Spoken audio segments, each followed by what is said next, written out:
আজকে নতুন একটি বিষয়ে কথা বলতে এলাম। বাবা। যখন আমি ছোট ছিলাম, বাবা কোলে নিয়ে ঘুরত।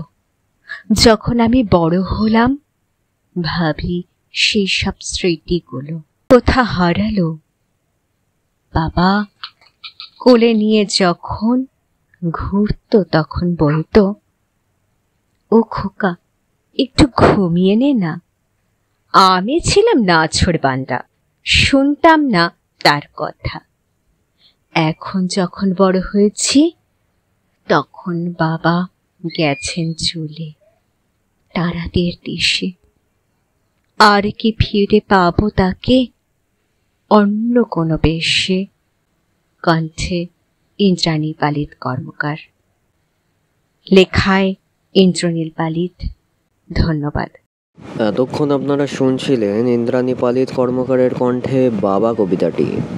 আমরা আবার ফিরে আসবো নতুন কোনো কাজ নিয়ে। ততদিন সঙ্গে থাকুন, পাশে থাকুন। ধন্যবাদ।